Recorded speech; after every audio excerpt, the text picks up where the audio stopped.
Hey there, ATSFE fans. Just a quick intro. This is a guest Battlefield Walkaround by Mark, who posted this on our ATS Discord. So hope you enjoy it. Thanks.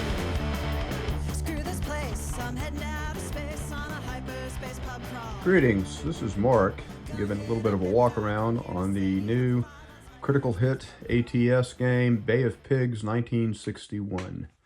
Covers the failed attempt of a CIA thing in which they were going to topple Castro, and it didn't really work out, to the consternation of a lot of people back then, and resulted in some battles, and a lot of guys died.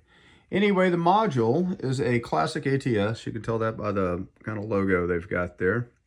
And it comes with 6 map boards. So I laid them out 1 through 5. And to be honest with you, I have never been to Cuba, so I don't know if this looks like Cuba or not, but it's all fairly flat terrain. Looks like it could be almost anywhere. This is the extent of the hill that's between all the boards. You have a village, typical stuff in the middle, forests, woods, buildings of various types. This is the built-up area. Some of them all bombed up. Like they've had a lot of heavy artillery fire or something on them. And you have a beach to invade. So sum total 6 maps. Now there's no scenario that uses all 6, but it kind of looks neat when you put it all down like that. It comes with 2 counter sheets, standard looking ATS modules, and one thing to note, the special rules specify that the squads, the Brigade 2506, which was the CIA sponsored group, come in as fire teams, and they flip once for 1 casualty and they die on the 2nd casualty. And of course, same thing goes with the crew and the leaders and everything else. Whereas the Cuban squads, the 5.66s, can sustain 3 hits before they die. So they flip, and then you replace them with the half squad after the 2nd hit, and the 3rd hit flips the half squad, 4th hit will kill it. And then of course the various weapons, mostly Soviets, some US weapons in there, 50 calibers and whatnot, leaders. You even have you have a Fidel Castro counter for those that want to play with Castro. As far as the weapons goes, standard Soviet aircraft or anti-aircraft and artillery pieces, and various aircraft, B-26s, PE-11s it looks like, and T-30 trainers can do some damage, I guess. Some mortars, Russian tanks, and of course the Brigade 2506 comes with some older US vehicles along with their aircraft selection and a lot of landing craft. Okay, so pretty much standard material. One of the more interesting things on the offboard artillery, they have a little change in it. Instead of using the casualty table, in other words, for the caliber of the weapon, you use the frag value. Each weapon is listed for its frag value, and that determines the column you roll on. And you have a direct hit percentile. So if you throw say that top line there, the 60 millimeter M2 mortar, it's got a 72% chance of a hit.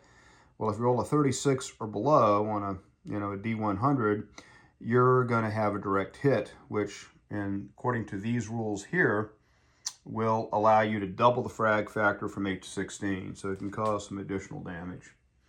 And like all the new ATS material, every vehicle and weapon that needs one will have its own separate card with a fairly expanded summary that never was on the older one. The older version where you had little small cards. As far as special rules go, nothing really dramatic here. You got introduction, some discussion on terrain, and some issues about the water. Talks about the turret hits and crew survival on various upper hull hits. You can end up getting crew casualties anytime one of those areas are hit, the upper hull or the turret, on a roll of 1 on a D10. That'll result in the crew bailing out, and various survival opportunities are given for that. Gun shields, personnel counters, talk about what I just talked about, and this shows you how they go from one side to the other. And Cuban command and control. They have certainly reduced amount of rules for the landing craft. If you ever played any of the D-Day modules with dozens of pages on how to do landing craft, this is kind of pretty good and may be transferable. Bore sighting, manning weapons type, cessation of melee. People can run off if they want at the end of each round. And talks about some new counters. Let's see if there's anything really dramatic here. Talk about the M20 bazooka. It's a little bit more powerful, recoilless rifle. And Ray Tapio made this. So, you know, here. Now, the scenario cards. None of the scenarios use more than 4 boards. Most of them are just adjacent to each other, or most of them are left and right adjacent. Some of them are top to bottom adjacent. I think the largest scenario uses 3. And it gives you some idea of what you're looking at. Most scenarios seem pretty small as far as length of time. But nevertheless, it's got its typical ATS photograph of, you know, something that looks like it could be part of the battle, as well as all the details you need to know for that particular fight. Last but not least, you'll see a selection of upgraded common markers.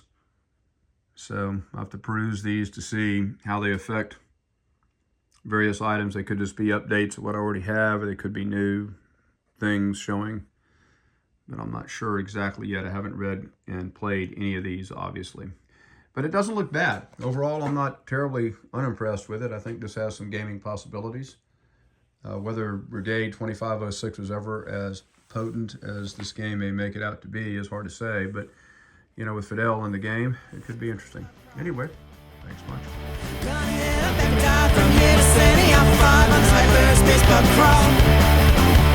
Hyperspace pub crawl, let's go!